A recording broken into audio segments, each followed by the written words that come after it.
Two people woke up at the same time this morning. 6:45. Both of them. Same alarm time, give or take a few minutes. Same general city. Similar apartments in similar neighborhoods. Both in their early 30s. Both earning somewhere in the mid-50s. Not wealthy, not struggling in any dramatic sense. Just ordinary people with ordinary incomes living ordinary lives in 2026. The first person, Marcus, reached for his phone before his eyes had fully adjusted to the light. He checked Instagram, then TikTok, then his email. Then, without quite deciding to, he checked his bank account, the same way he checked it most mornings, with the specific combination of hope and dread that comes from not being entirely sure what you'll find. The number was lower than he expected. There had been a few things last week. Nothing big. Just things. He put the phone down, felt the familiar low-grade weight that had been following him for about 4 years, and started getting ready for work. He is not irresponsible. He is not reckless. He works hard and he means well, and he has told himself many times that he is going to get his financial situation under control. He has said this for 4 years. The situation is approximately the same as it was 4 years ago. The second person, Veronica, also reached for her phone at 6:45. She turned off the alarm. She did not check social media. She did not check her bank account because she already knew what was in it. She had looked at it intentionally during her designated financial review time 3 days ago, and nothing unexpected had happened since. She spent 8 minutes doing the specific morning routine she had designed 14 months ago. Then she made coffee and spent 12 minutes on the 3 financial tasks she had identified the previous evening as her morning priorities. By 7:15, she had done something that will compound meaningfully over the next 10 years. Marcus had done nothing financially except feel bad about a number he saw by accident. They both went to work at the same time. Their financial lives are moving in opposite directions at a speed that neither of them can fully see yet, but that the math makes completely clear. Pause. Music fades in softly. This isn't about working harder or earning more. It's about the specific daily structure, the routines, habits, and timed actions that determine whether your financial life moves forward or stays exactly where it is, regardless of your income. Because in 2026, the tools available to an ordinary person with an ordinary income are genuinely extraordinary. The access to information, to low-cost investment vehicles, to automation, to income opportunities that didn't exist 5 years ago, these have created conditions where staying broke is no longer a passive outcome. It requires active failure. It requires consistently doing the specific things that keep you stuck. I'm going to show you the exact daily routine, broken into specific timed actions, specific habits, and specific mindset rules that makes financial progress not a goal you're working toward, but a process that runs whether you're paying attention or not. These are the things Veronica figured out over 14 months. These are the things Marcus keeps meaning to figure out. And the difference between them, compounded over the next decade, will be measured in hundreds of thousands of dollars. Transition to core content. Rule 1. The first financial decision you make every day happens before you're fully awake, and most people make it wrong without knowing a decision was being made. The first 5 minutes after waking up set the cognitive and emotional tone for every decision that follows. This is not motivational language. It is a finding from behavioral research on decision quality and cognitive sequencing. When Marcus reaches for his phone and immediately encounters social media, curated images of people spending money on things that signal a life he doesn't have, he begins his day in a state of mild inadequacy and social comparison.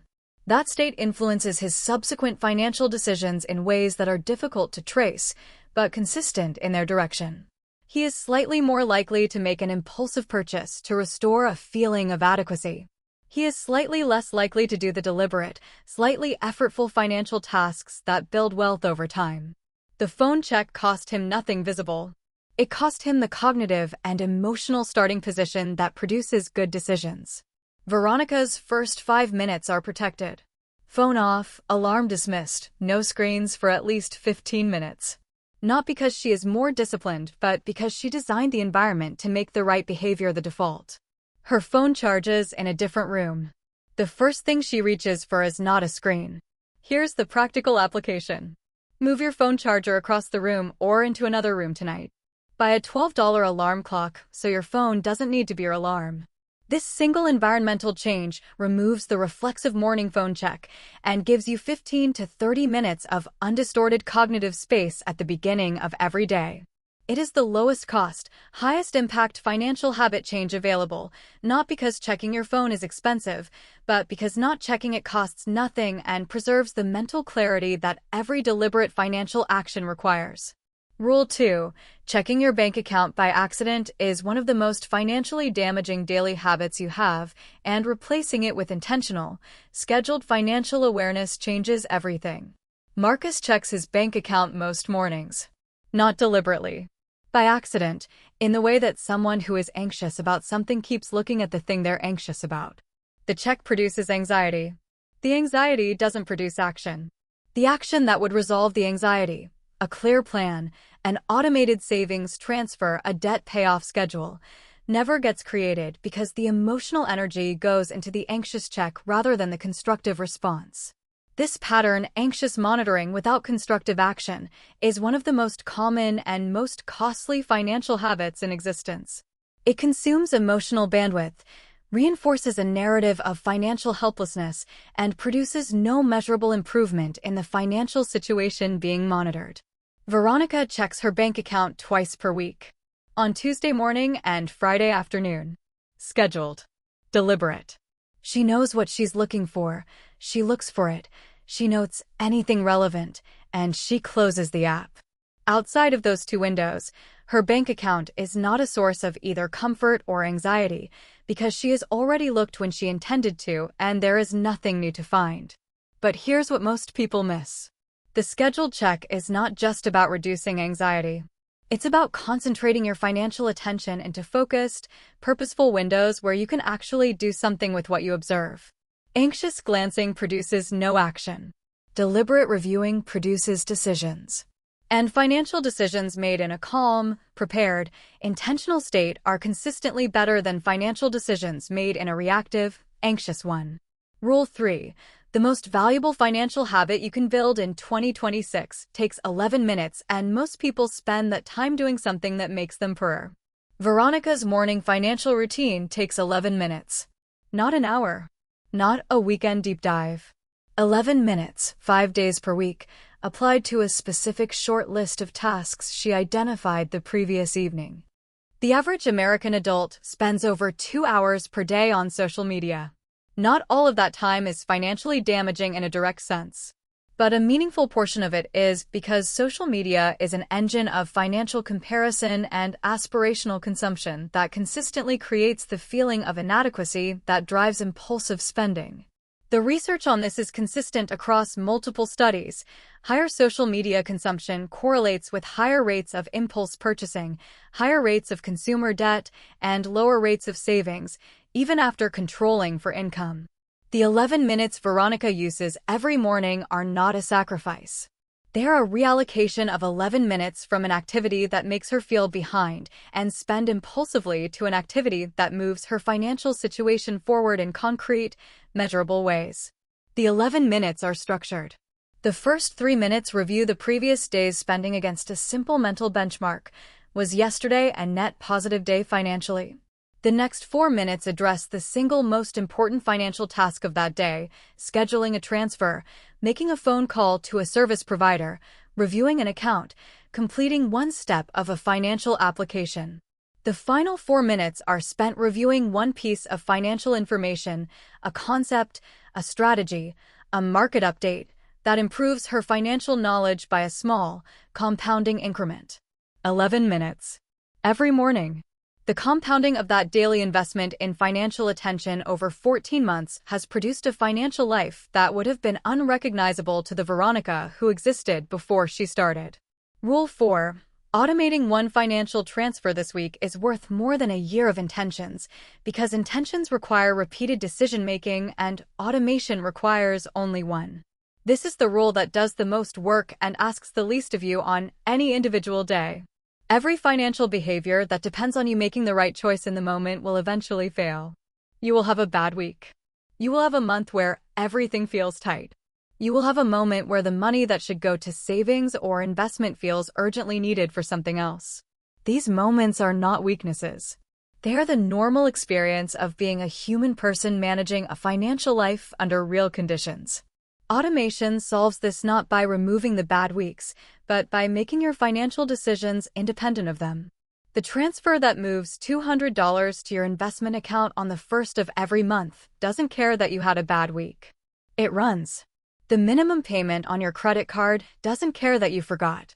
It processes. The savings contribution doesn't wait for you to feel financially comfortable, which is a threshold that people who don't automate rarely reach. Veronica has 7 automated transfers running in her financial life. She set each of them up once.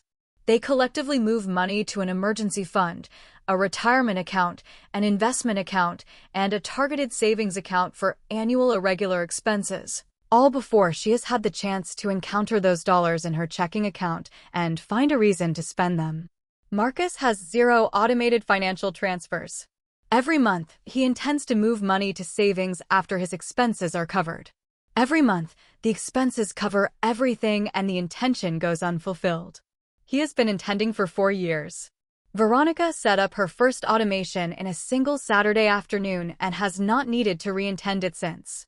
Rule 5. Your lunch hour in 2026 is a financial asset that almost everyone wastes, and the people building wealth fastest are using it differently than everyone else. This rule is specific to the current environment, and it matters more than most people realize. The 30 to 60 minutes that most employed people have in the middle of their workday represents a recurring window of unscheduled time that can be used in ways that compound financially. Most people use it to eat, scroll, or decompress. All of these are legitimate. None of them are building anything. Veronica uses 20 minutes of her lunch break, 3 days per week, for what she calls her financial education block. Not investment research. Not stock picking. Not complex financial analysis. She reads 1 article, listens to 1 podcast segment, or completes 1 chapter of a personal finance resource. The specific content matters less than the consistency. In 14 months of 20-minute sessions, 3 times per week, she has accumulated approximately 280 hours of focused financial education. Here's what most people miss. Financial literacy compounds exactly the way money does. The concept you learn this month creates the foundation for the concept you'll encounter next month.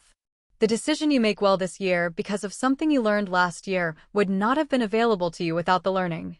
The return on financial education is not measured in information retained. It is measured in decisions improved, and every improved decision has a dollar value that ripples forward across years. Marcus's financial knowledge today is approximately the same as it was 4 years ago. He learns in bursts when a crisis prompts him and forgets in between when the crisis resolves. His financial decisions reflect that episodic, crisis-driven relationship with financial information. They are not bad decisions. They are uninformed ones, made by someone who never had the opportunity to know what he doesn't know. Rule 6. The evening financial review is the single highest leverage habit in this entire routine, and it takes 6 minutes. Most people end their financial day the way Marcus ends his. Some spending happened. Some bills processed. The bank balance is somewhere. Everything is vague and unexamined. Tomorrow will be similar. Veronica ends her financial day with a 6-minute review. Not a full budget analysis. Not a guilt-laden accounting of everything spent. 6 minutes, 3 specific questions, written or noted in a simple app. Question 1. What is my net financial position today compared to yesterday?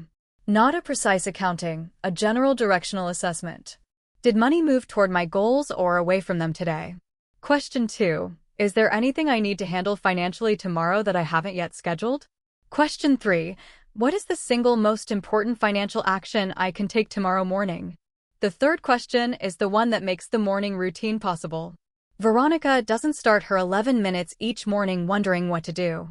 She already decided the previous evening when she was calm and reflective and not rushing toward a workday. The decision is made in the right emotional state. It is executed in the morning when the execution window is open. The psychological insight is that the most common reason financial tasks don't get done is not laziness. It is the absence of a decision about what specifically to do and when specifically to do it. Good intentions are not actionable. Identified tasks with specific time slots are. The evening review converts intentions into scheduled actions.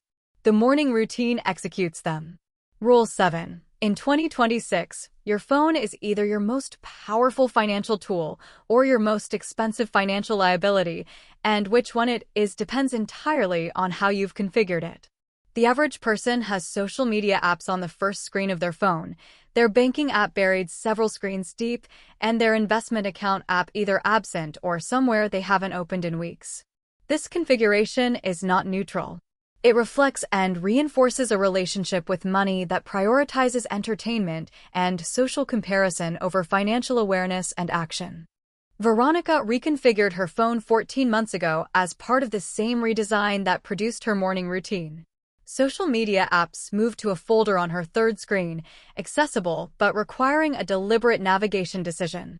Her banking app, investment app, and a simple net worth tracker moved to her first screen, in positions her thumb reaches naturally. The configuration change costs nothing. It takes 4 minutes. And it consistently places financial awareness at the beginning of her phone interaction rather than the end of it. She sees her net worth tracker before she sees Instagram. That ordering is not accidental. It is a design decision that consistently primes her toward financial awareness rather than social comparison. But here's what most people miss. The apps you install on your phone and where you place them are a statement about what you want to pay attention to. And what you pay attention to consistently shapes what you care about, what you spend on, and what you build. Your phone's home screen is your daily value statement, whether you designed it intentionally or not. Rule 8. Spending money you haven't yet received is the most common way ordinary incomes become permanently insufficient, and stopping it changes your financial trajectory faster than almost any other single action. This rule describes a specific pattern that keeps people in Marcus's situation regardless of income increases. When you commit to a recurring expense based on income you expect to continue receiving, you are spending future income in the present. Every subscription, every monthly payment, every recurring commitment is a claim on a future paycheck that doesn't yet exist. When those commitments collectively consume most of your expected income, any disruption to that income, a missed shift, a smaller bonus, a period of reduced hours, creates an immediate shortfall with no buffer. Marcus's monthly commitments consume approximately 92% of his take-home income. He is living on an 8% margin. When something unexpected happens, and something unexpected happens in every financial life every year, his 8% margin disappears, and the credit card fills the gap. The credit card balance is, at its foundation, the accumulated evidence of his insufficient margin. The daily practice that addresses this is a spending freeze awareness check. Once per day, for 30 seconds, Veronica asks herself one question about any potential purchase. Is this a one I've considered for at least 24 hours, or is it an impulse I'm about to convert into a committed expense? The 24-hour rule for any non-essential purchase is not deprivation. It is a friction mechanism. Most impulse purchases, reconsidered after 24 hours, don't survive the reconsideration. The ones that do are probably genuine priorities worth spending on.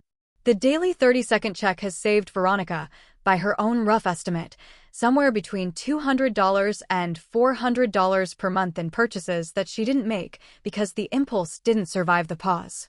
That's $2,400 to $4,800 per year that went to investment instead of to things she no longer remembers wanting. Rule 9. Learning one new income-generating skill per quarter is no longer optional for people who want to stay ahead of inflation in 2026. It is the baseline requirement.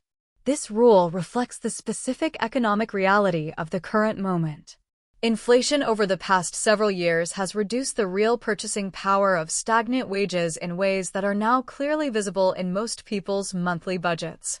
The same income that felt sufficient in 2022 feels tight in 2026 for a significant percentage of households. The traditional solution, waiting for a salary increase from a single employer, is slower than inflation in many industries and unavailable to many workers. The 2026 solution is income diversification, building secondary income streams that are small initially, learnable in reasonable timeframes, and scalable as the skill develops. Not get-rich-quick schemes. Not passive income fantasies that require capital you don't have. Learnable, marketable skills that someone will pay for. Veronica spent the first quarter of her routine learning the basics of copywriting. She took a free online course over 8 weeks, using 20 minutes each evening. In the 4th month, she took on one small project from a freelance platform for $180. In the 6th month, she had 2 regular clients generating $400 to $600 per month in income that goes entirely to her investment account because her primary income covers her expenses. The skill took 1 quarter to learn at 20 minutes per evening. The income it generates compounds because it builds reputation, portfolio, and pricing power over time. Marcus, in the same period, has watched 3 seasons of various streaming series and can tell you in detail what happened in each of them. Both activities took approximately the same number of evening hours. I'm not done yet.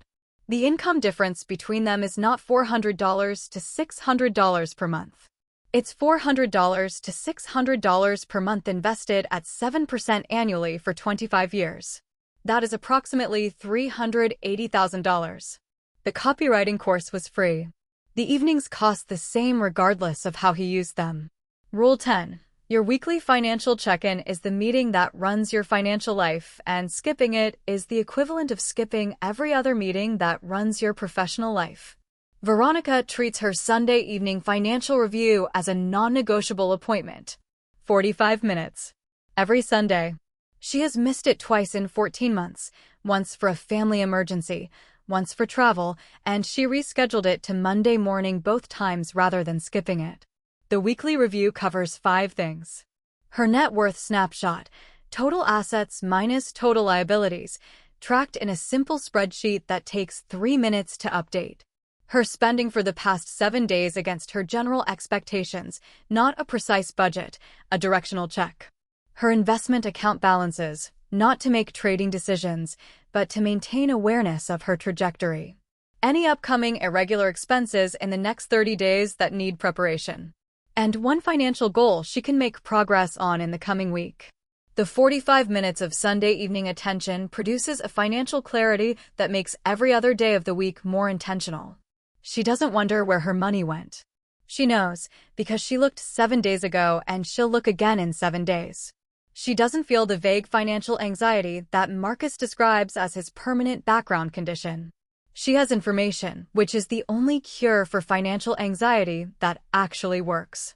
Marcus's Sunday evenings are spent the way most people spend them, relaxing, which is legitimate, and avoiding any thought of money, which is understandable but costly. The avoidance doesn't make the financial situation better. It makes the anxiety worse by ensuring that the situation remains unknown and therefore permanently worrying. Rule 11.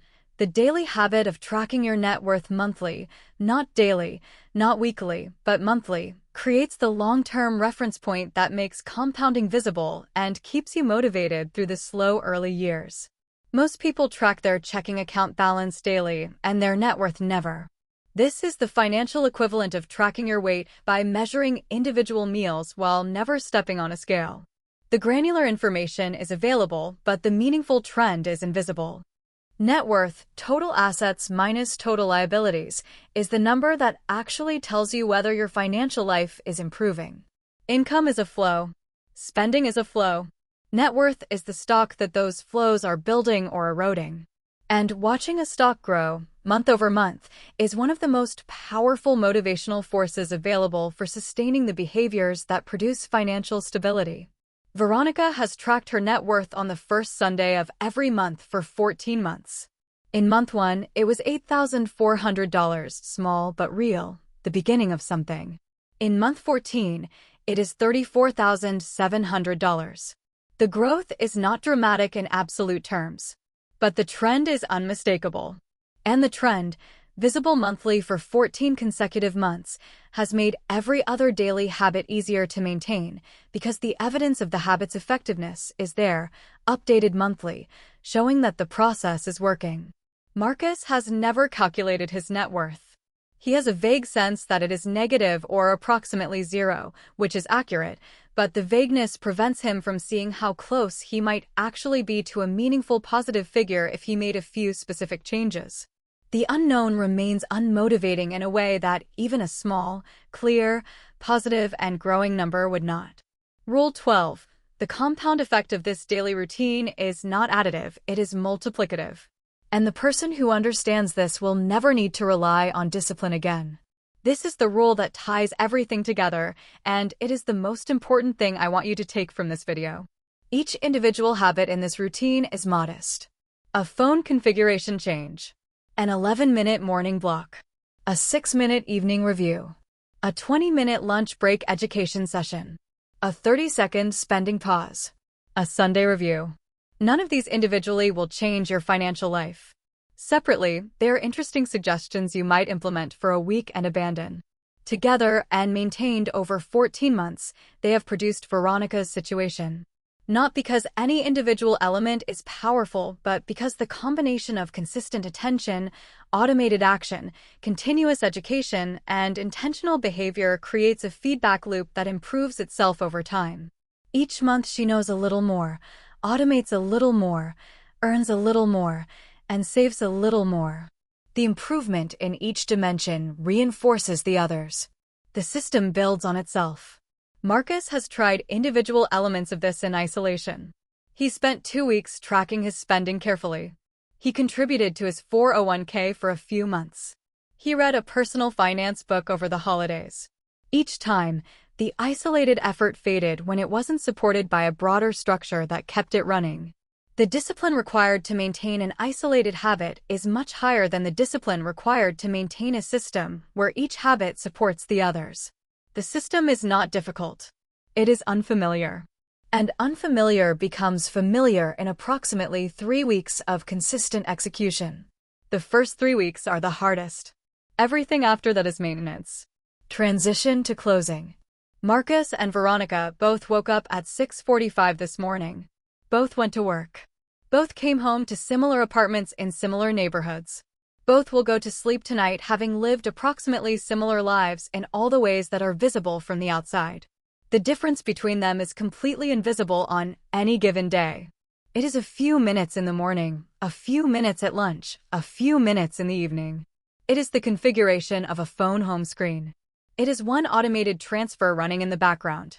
It is 20 minutes 3 times per week of reading something that builds financial knowledge.